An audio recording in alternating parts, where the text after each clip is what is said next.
Written by Julia Rienthaler on Monday, August 12. The Public Safety Committee and the Conservation, Planning and Zoning Committee of the Woodford County Board will debate the future of marijuana sales in Woodford County. Both committees will discuss the possibility of passing a county ordinance that would prohibit marijuana dispensaries and marijuana businesses throughout Woodford County. Although the licensed growth, sale, possession and use of marijuana will be legal in Illinois effective January 1, 2020, the legislation signed into law by Governor J.B. Pritzker allows villages, cities and counties to opt out of marijuana retail sales. This gives communities the opportunity to say no to the retail presence of a federally classified Schedule I drug, which is a dangerous intoxicant that the DEA deems has a high potential for abuse.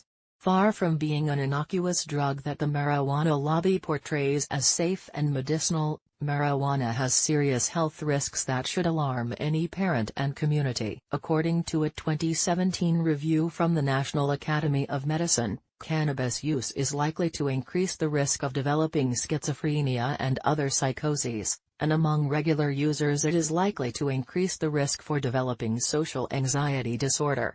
According to a 2018 paper published in the American Journal of Psychiatry, people who used cannabis in 2001 were almost 3 times as likely to use opiates 3 years later.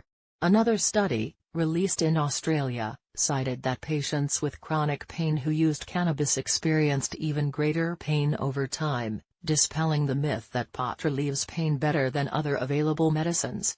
To understand the effects that marijuana legalization will ultimately have in Illinois, we need look no further than Colorado to see a cautionary tale of the unintended consequences of marijuana legalization.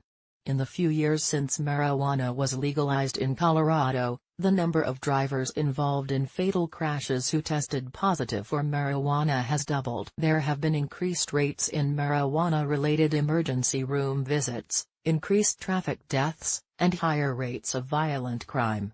Devastatingly, more than a fourth of Colorado's middle and high school students use pot more than once daily. Knowing what we know about the tragic and often irreversible effects of marijuana, we cannot in good conscience permit a retailer to peddle a drug that robs so many youth of their future and compromises the safety of our citizenry.